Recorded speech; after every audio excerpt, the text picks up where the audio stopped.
तर आता थेट वळूया सविस्तर बातम्यांकडे। निलेश राणे यांचा अर्ज वैध, तर विनायक राऊतांच्या अर्जावर घेतले 3 आक्षेप। रत्नागिरी सिंधुदुर्ग लोकसभेसाठी माजी खासदार तथा महाराष्ट्र स्वाभिमान पक्षाचे सरचिटणीस निलेश राणे यांनी आपला उमेदवारी अर्ज दाखल केला होता आणि तो अर्ज वैध ठरला आहे। तर त्यांचे प्रतिस्पर्धी असणारे शिवसेना भाजपचे उमेदवार विनायक राऊत यांच्यावर त्यांनी 3 आक्षेप घेतले आहेत। त्यानंतर झालेल्या पत्रकार परिषदेत माजी खासदार निलेश राणे यांनी विनायक राऊत यांच्यावर सडकून टीका केली आहे। रत्नागिरी लोकसभा निवडणूक अटीतटीवर आली असून या निवडणुकीत महाराष्ट्र स्वाभिमान पक्षाचे सरचिटणीस निलेश राणे यांनी आपले उमेदवारी अर्ज दाखल केले होते। याची छाननी शुक्रवारी झाली असता कोणत्याही पक्षाने त्यांच्या उमेदवारीवर आक्षेप घेतला नाही। मात्र त्यानंतर शिवसेना भाजपचे उमेदवार विनायक राऊत यांच्या अर्जावर माजी खासदार आणि महाराष्ट्र स्वाभिमान पक्षाचे सरचिटणीस निलेश राणे यांनी आक्षेप घेतला। यामध्ये प्रामुख्याने त्यांनी दाखवलेलं उत्पन्न अत्यंत कमी दाखवून शासनाची पर्यायाने निवडणूक आयोगाची फसवणूक केली असल्याचं म्हटलं आहे। तर दुसरीकडे खंबाटावरही त्यांनी आक्षेप घेतला आहे। विनायक राऊत यांनी दाखवलेले उत्पन्न चुकीचं असून त्यांनी आपले उत्पन्न 3,65,650 रुपये दाखवले। मात्र त्यांना मिळणारं खासदारकीचं मानधनच महिन्याला 1 लाख आणि अन्य खर्च मिळून 1.5 लाखाच्या घरात जातं। त्यामुळे हे वर्षाचं उत्पन्न लाखोंमध्ये जातं। मात्र विनायक राऊत यांनी आपल्या बॅलन्स शीटमध्ये हे उत्पन्न कमी दाखवले आहे। तसंच जमिनीची उत्पन्नही त्यांनी दाखवलेलं नाही।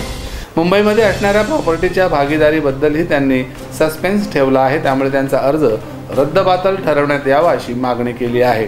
मात्र या छाननी दरम्यान येथील निवडणूक आयोगाला तो अधिकार नसल्याने यावर चर्चा करून हा अर्ज वरिष्ठ पातळीवर पाठवला जाणार आहे। त्यामुळे विनायक राऊत यांचा अर्ज रद्द करण्याबाबत आपण लेखी तक्रार निवडणूक आयोगाकडे करणार असल्याचं, याबाबतचं रिपिटेशन दाखल करणार असल्याचंही त्यांनी पत्रकार परिषदेत सांगितलं। नेमकं पत्रकार परिषदेत निलेश राणे काय बोलले ते ऐकूया त्यांच्या शब्दात। खासदारकीचा फॉर्म भरल्यानंतर 5 तारीख ही स्क्रुटनीची तारीख होती। स्क्रुटनीसाठी मी स्वतः उपस्थित होतो, माझे प्रतिनिधी उपस्थित होते आणि वेगवेगळ्या उमेदवारांचे प्रतिनिधी उपस्थित होते किंवा उमेदवारी काही ज्यांनी एक एक करून फॉर्म भरला तेही उपस्थित होते। माझा अर्ज हा वैध ठरलेला आहे, त्याच्यावर कोणीही ऑब्जेक्शन उचललेलं नाही। आज ऑब्जेक्शनचा दिवस होता। शिवसेनेच्या प्रतिनिधींनी सुद्धा ऑब्जेक्शन माझ्या फॉर्मसाठी एकही उपस्थित केलेलं नाही। पत्रकार परिषद असू दे किंवा मग जाहीर सभा असू दे, ह्यांच्या विषयावर मी 3 ते 4 ऑब्जेक्शन हे उचललेले आहेत, ते आपल्यासमोर मी ठेवणार आहे। विषय क्रमांक 1 जो त्यांनी टॅक्स फाईल केला आहे त्याच्यामध्ये टोटल इन्कम 2016-17 म्हणजे टोटल उत्पन्न वार्षिक वर्ष म्हणजे वार्षिक 2016-2017 इथे 3,65,750 असं केलेलं आहे। आता हे महाशय झाले खासदार 2014ला। चला त्या वर्षाचा पगार मी साईडला काढतो। त्याच्यानंतर खासदाराची सॅलरी ही 1 लाख रुपये असते आणि त्याच्यावरती अलाउन्स आणि सगळं मिळून 1,90,000 रुपये। जर 1,90,000 रुपये जर तुम्ही वर्षातल्या 12 महिन्यामध्ये तुम्ही जर ऍड केले तर त्याची रक्कम जवळपास काहीतरी 23 लाखापर्यंत जाते। म्हणजे त्यांनी ही इन्कम, मी खासदार तो इन्कम मध्ये टीडीएस कट होऊन ती सॅलरी जाते, म्हणजे ते एक्झेम्प्टेड नाही, म्हणजे ते टॅक्सेबल आहे। कुठलाही सॅलरी ज्याला टीडीएस कट होतो ती टॅक्स मधून वगळू शकत नाही, एक्झेम्पशन नाही। ही रक्कम जी आहे ती कमी दाखवण्यात आली आहे, लपून ठेवण्यात आलेली आहे किंवा रिफ्लेक्ट होत नाही। असंच फायनान्शियल इयर 15-16 आणि 14-15 मी हे फक्त ते खासदार आहेत तेव्हापासूनच मी फक्त तुम्हाला ह्याचं करतोय। दुसरा विषय हा झाला फायनान्शियल इयरचा। दुसरं त्यांचा ॲग्रिकल्चर जमीन आहे, त्यांची ॲग्रिकल्चर जमीन आहे, त्याचं उत्पन्न कुठेही दाखवलेलं नाही, त्याचाही उल्लेख नाही। बँकेमध्ये 4 लाख रुपये जमा आहेत सेव्हिंग म्हणून। आता त्याचं जे व्याज मिळत असेल, जे काय 5% किंवा जे काय व्याज मिळत असेल, त्या रकमेचा कुठेही उल्लेख नाही फॉर्म मध्ये। सेव्हिंग अकाउंटच्या व्याजाचं म्हणतोय मी, त्याचा कुठेही उल्लेख नाही. मुंबईमध्ये एक प्रॉपर्टी आहे जिथे हा खासदार 30% भागीदार आहे. कमर्शियल कॉम्प्लेक्स आहे जिथे 30% भागीदार आहे विनायक राऊत. त्याचंही उत्पन्न कुठे दाखवलेलं नाही. हे असे सगळे विषय मी माननीय कलेक्टर साहेबांसमोर आणि जे ऑब्झर्वर साहेब आहेत त्यांच्यासमोर मी उपस्थित केले आणि त्यांना सांगितलं की साहेब हा एक ऑफेन्स आहे. आपलं उत्पन्न लपवणं किंवा कमी दाखवणं हा एक सिव्हिअर ऑफेन्स आहे. ह्या कारणावर विनायक राऊत यांचा फॉर्म रिजेक्ट झाला पाहिजे.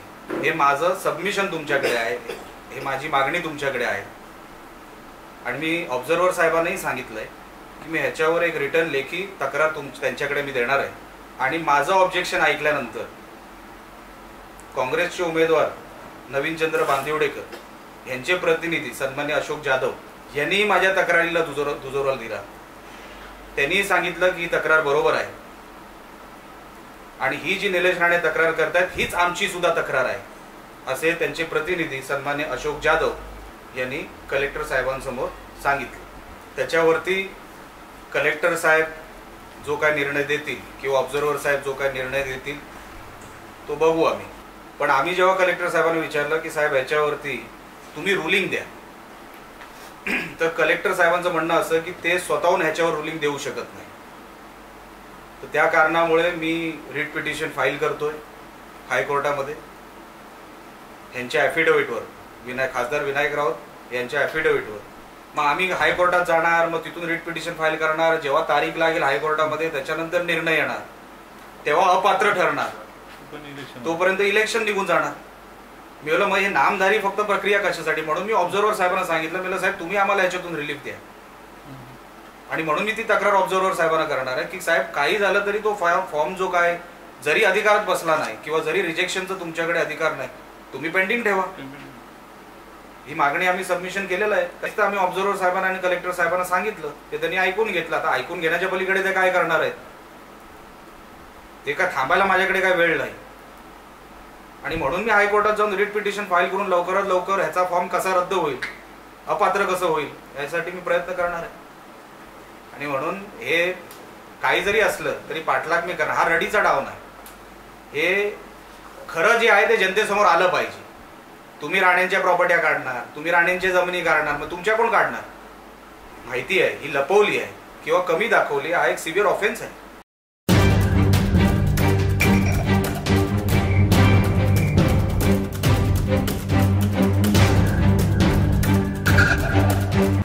या खासदारांनी परवा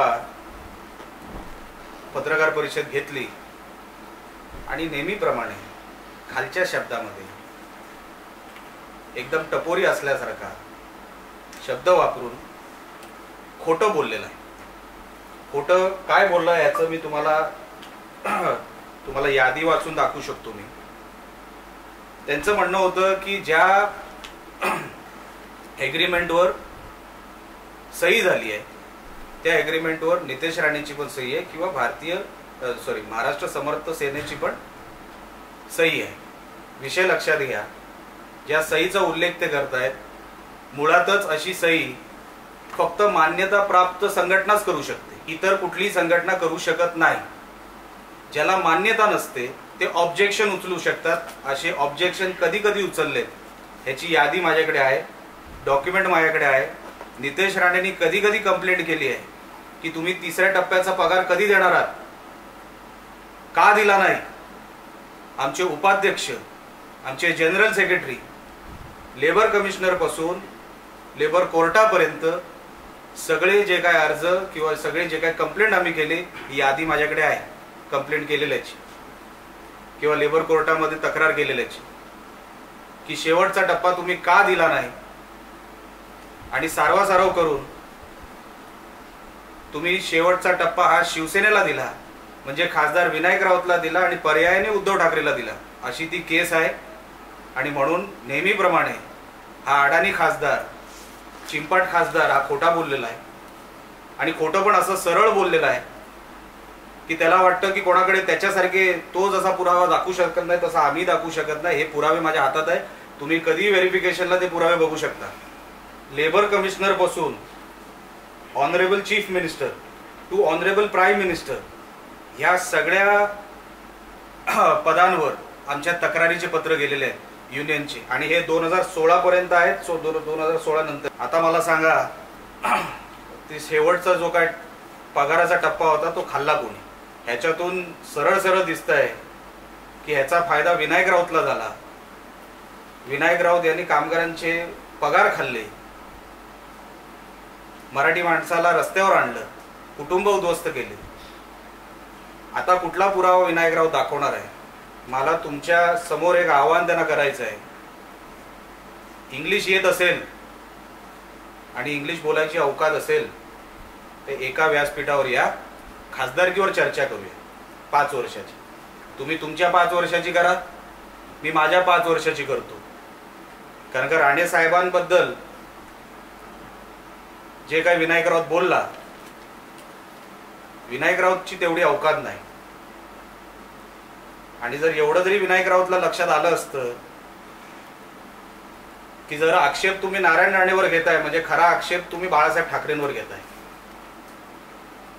कारण का ज्या माणसाने साहेबांना मुख्यमंत्री केलंय म्हणजे तो निर्णय चुकीचा होता का असं तुम्हाला म्हणायचं आहे का? म्हणून नेहमीप्रमाणे बिनडोक, ज्याला डोकंच नाही असा खासदार आपल्याला रत्नागिरी सिंधुदुर्गाला मिळालेला आहे. आणि म्हणून विनायकरावची खरी अवकात काय ती बघायची असेल शिवसैनिकांना सुद्धा, निलेश राणे आणि त्यांना एका व्यासपीठावर बोलवा, इंग्लिशमध्ये चर्चा घडून आणा. मग कोण 10वी नापास आहे आणि आम्ही का तुला 10वी नापास म्हणतो हे लोकांनाही जरा कळू दे. नवीन नवीन व्यवसाय आता विनायकरावचे बाहेर यायला लागलेत.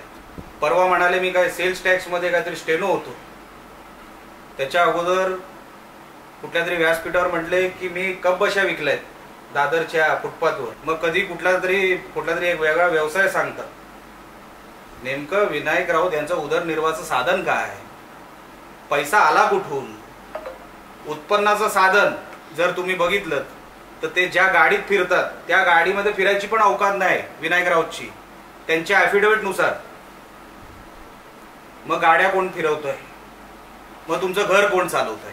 आता मी अजून एक व्हिडिओ बाहेर काढणार आहे, तो आता मला मिळेल का मला बघायचा आहे, की जेव्हा बाळासाहेब ठाकरेंचा अंत्यविधी होत होता आणि त्यांचं पार्थिव हे शिवाजी पार्क पर्यंत येत होतं, तेव्हा हा स्टेजवर उभा राहून हसत होता. म्हणजे किती गांभीर्य आणि किती बाळासाहेबांवर प्रेम यांचं आहे हे त्या व्हिडिओमध्ये तुम्हाला दिसून येईल. ते काही दिवसातच जसं माझ्या हाती लागेल मी तुम्हाला ते तुमच्या समोर अगोदर ठेवणार आहे. म्हणून ह्यांचं कोकण प्रेम, ह्यांचं बाळासाहेबांवर प्रेम, ह्यांचं मतदारांवर प्रेम किंवा शिवसैनिकांवर प्रेम हे सगळं खोटं आहे. जशी त्यांची ॲफिडेव्हिट खोटी आहे, जसं त्यांचं खंबाटाचं प्रकरण खोटं आहे, असा हा खोटारडा माणूस दुर्दैवाने 2014ला खासदार म्हणून निवडून गेला. परत अशी चूक होऊ नये. आणि खंबाटाच्या प्रकरणामध्ये परवा जसा आमदार आमचा नितेश राणे बोलला, ईडीची चौकशी जेव्हा लागेल तेव्हा ईडीच्या चौकशीमध्ये पार्टी नंबर 1 विनायक राऊत असतो. कारण का सौ अंजली दमानिया यांनी पण आरोपी नंबर 1 हा विनायक राऊतच असावा आणि आहे हे असं स्पष्ट त्यांच्या तक्रारीमध्ये त्यांनी लिहून दिलेलं आहे.